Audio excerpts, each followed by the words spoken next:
porque todos pecaram e foram destituídos da glória de Deus. Paz seja convosco, sejam bem-vindos. Essa é a live Lendo e Explicando a Bíblia Sagrada. Quero cumprimentar também os nossos irmãos ouvintes da Rádio Boas Novas, 105.9 FM, Cabo Frio e região dos Lagos. Sejam bem-vindos também, Deus abençoe a todos. Eu já estou lendo a Bíblia através da internet desde 2021. Já lemos a Bíblia toda e essa é a segunda série de leituras. A partir da Carta aos Romanos, estamos transmitindo também para a Rádio Boas Novas, 105.9 FM. Se você quiser tirar alguma dúvida ou alguma informação, ou fazer o seu pedido de oração, porque o canal também tem oração da manhã e oração da noite, você pode mandar uma mensagem de WhatsApp para o DDD 21 99691 0707. Romanos capítulo 3, Paulo continua a sua explicação sobre o judeu e o gentio. E ele pergunta o seguinte no versículo 1. Qual é, pois, a vantagem do judeu? Ou qual a utilidade da circuncisão? Vale a pena ser religioso? Eu tenho vantagem sobre o gentio? Versículo 2. Muita, em toda maneira, porque primeiramente a palavra de Deus lhe foram confiadas. Gente, Deus escolheu um povo dentre todas as nações. A Bíblia diz também que Jerusalém está desenhada na palma das mãos do Senhor. Um amor inexplicável de Deus por esse povo. Eu aproveito aqui também até para dizer que muitos nesses últimos tempos, com essa onda de antissemitismo e com a última guerra que teve Israel e Irã, muitos dizem assim, o Israel da Bíblia é outro Israel, não tem nada a ver com esse Israel de hoje. Isso não é verdade. Só existe um Israel. Ele está em uma situação diferente. E orem pelo pastor João Neres, que em breve eu vou gravar um curso de escatologia, abordando muito sobre esse tema, que é muito atual. Deus tem uma promessa para com Israel, feita a Abraão. E o povo de Israel é semente de Abraão, meu amigo. Daí você entende que Deus nunca desistiu daquele povo. Agora, a situação de Israel, tendo rejeitado a Cristo, é que eles precisam de salvação como todos. É isso que Paulo vai explicar aqui também nesse capítulo. Mas que eles têm vantagem sobre os gentios, sim, porque conheceram a lei, né? Receberam a lei, como diz Paulo, por ordenação dos anjos, mas desprezaram. Aí entra a parte do juízo. Então ele diz, muita vantagem, em toda maneira, porque primeiramente as palavras de Deus lhe foram confiadas. Pois que, se alguns foram incrédulos, a sua incredulidade aniquilará a fidelidade de Deus? Ou seja, Deus vai se tornar infiel porque você não cumpriu o contrato? De maneira nenhuma. Sempre seja Deus verdadeiro e todo homem mentiroso. Como está escrito, para que sejas justificado em tuas palavras e venças quando fores julgado. E, se a nossa injustiça for causa da justiça de Deus, que diremos? Porventura será Deus injusto, trazendo ira sobre nós?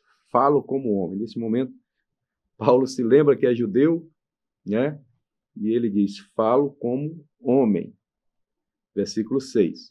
De maneira nenhuma, de certo modo, como julgará Deus o mundo? Mas se pela minha mentira abundou mais a verdade de Deus para a sua glória, por que sou eu ainda julgado também como pecador? Daqui para frente, Paulo vai usar esse estilo. Ele faz as perguntas e ele vai respondendo, né? Era um estilo da retórica da época. Paulo tem formação não apenas aos pés de Gamaliel, doutor na lei, fariseu, mas ele tinha, no mínimo, 2 faculdades em Tarso, onde ele nasceu, né? E a cultura grega estava bem solidificada na mente de Paulo, né? E ele vai trazendo essas perguntas e respondendo aos poucos. E por que, versículo 8, e por que não dizemos, como somos blasfemados e como alguns dizem que dizemos, façamos males para que venham bens? A condenação desses é justa. Né? Ele faz essa pergunta no sentido de dizer, o mal que o judeu fez acabou sendo bem para outras pessoas, né, porque rejeitaram a Cristo. Versículo 9. Pois que somos nós mais excelentes por sermos judeus? E aqui ele já bota nós, porque ele é hebreu de hebreus, da tribo de Benjamim. De maneira nenhuma, pois já dantes demonstramos que tanto judeus como gregos, todos estão debaixo do pecado. Isso aqui vai doer, gente, porque o judeu tratava os gentios como separados de Deus, como indignos de Deus. Tipo assim, eles patentearam Deus. E Deus disse, eu sou o vosso Deus. Deus de fato escolheu o povo. Mas não adianta patentear Deus, isso o religioso faz também, a Assembleia de Deus faz, a denominação faz, quando se acha exclusiva e acha que Deus só opera através dela. Então, Paulo, nesse capítulo 3, ele está descendo a lenha, o cajado, como dizemos, explicando que todos estão debaixo do pecado. Ou seja, apesar do judeu ter o privilégio de ter sido escolhido, ele desprezou e também está debaixo do pecado. Como está escrito, não há um justo, nenhum sequer. Aqui ele cita um salmo, tem um salmo que diz isso, e ele está citando o livro do Salmo. Versículo 11, não há ninguém que entenda, não há ninguém que busque a Deus. Todos se extraviaram e juntamente se fizeram inúteis. Não há quem faça o bem, não há nem um sequer, ou nem um só que faça o bem. Pastor João Nery, nem Abraão. Quando não teve jeito, ele inventou uma mentirazinha lá.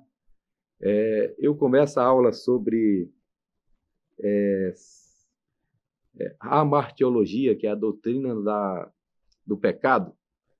Aí eu pego a genealogia de Jesus, lá em Mateus, e aí eu vou lendo assim, Jesus, da descendência de Davi, adúltero e assassino. Da descendência de Abraão, mentiu. Da descendência de Isaac, omisso.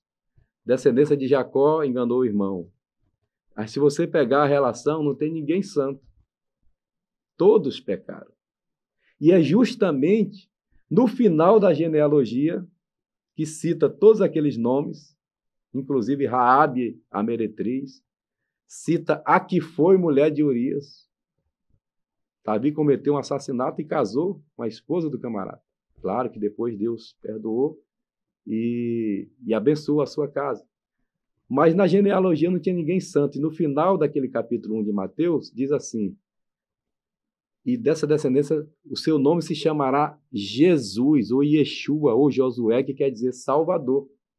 Ou seja, do meio daquela descendência de pecadores, ele levanta um que vai ser o Salvador da sua geração e de todos nós. Né?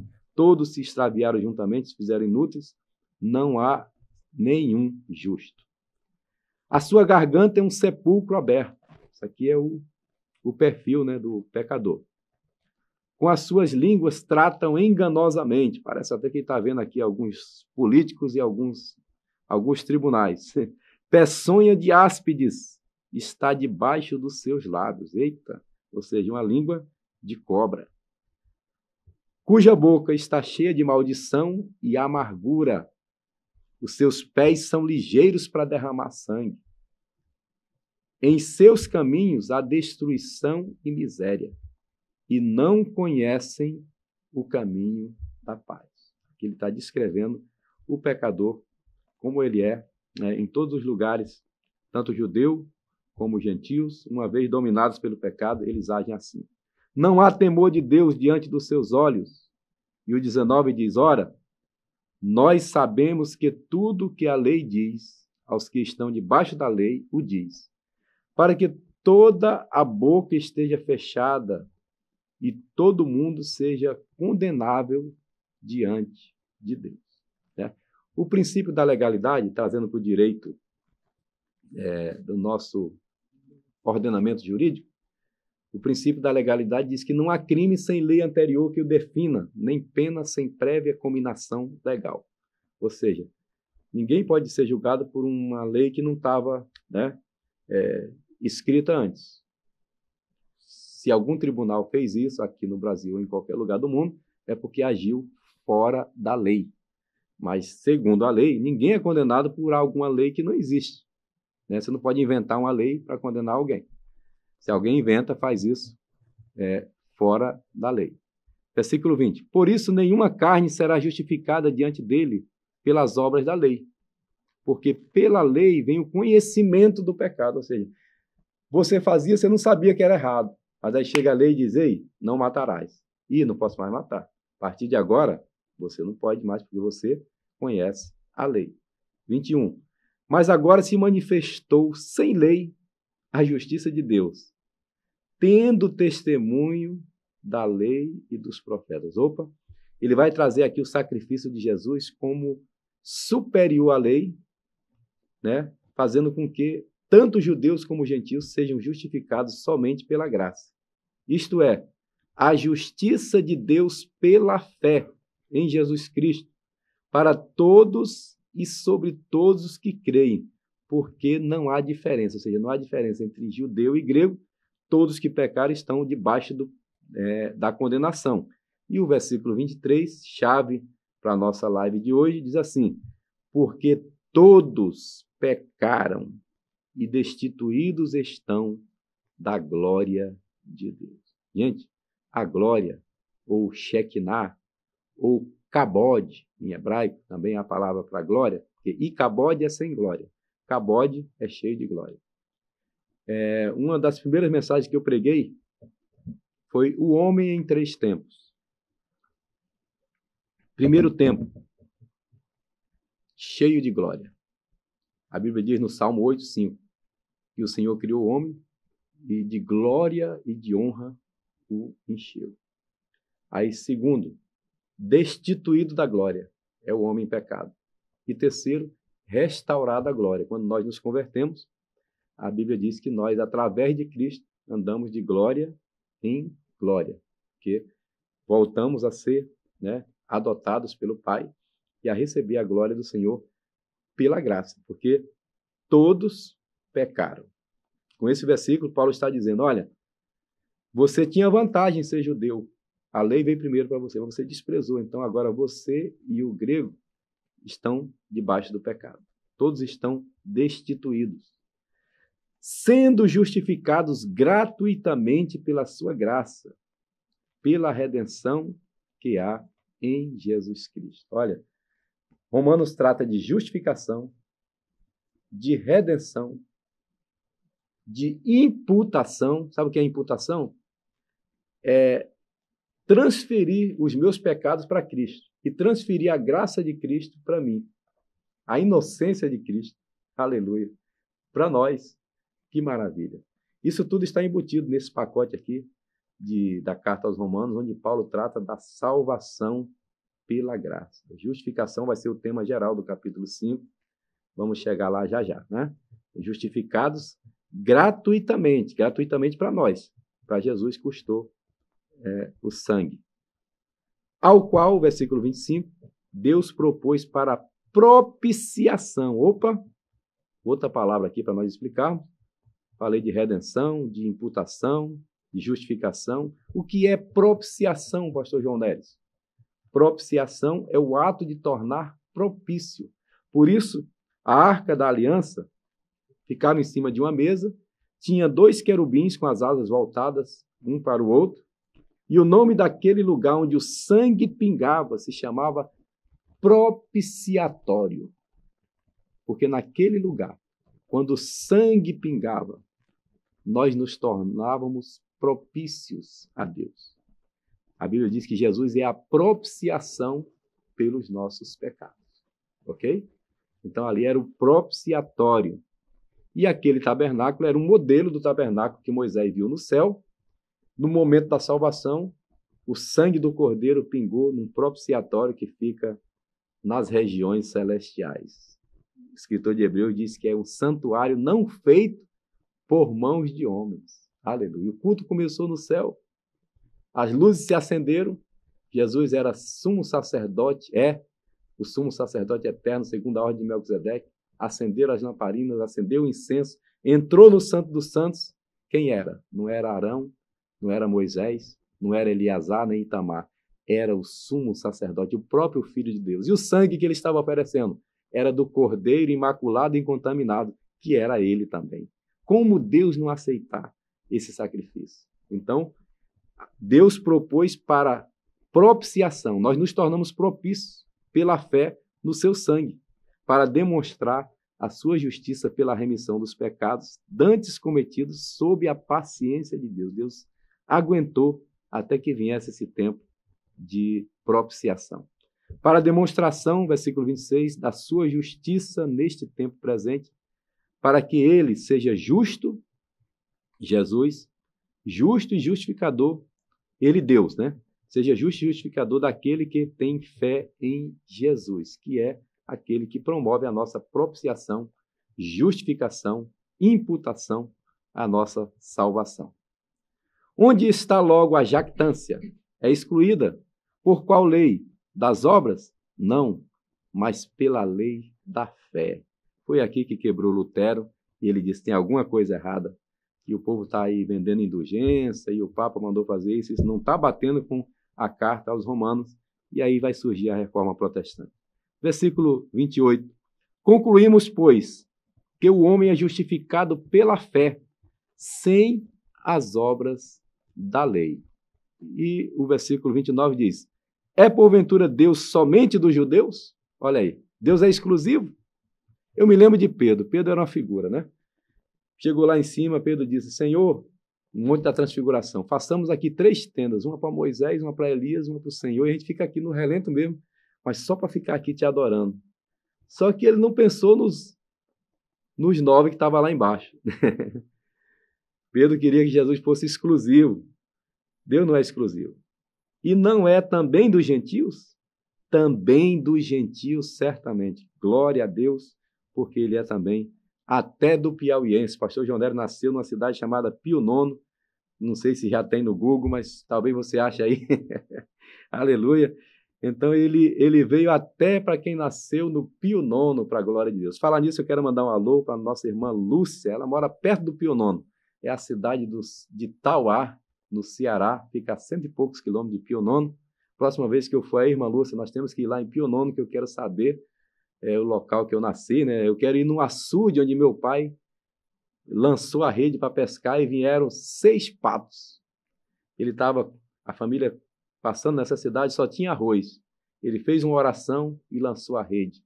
E aí os 6 patos mergulharam, alimentou a família durante vários dias. E eu quero filmar lá onde aconteceu isso, para a glória de Deus. Então, Deus é Deus dos gentios também, certamente. Versículo 30.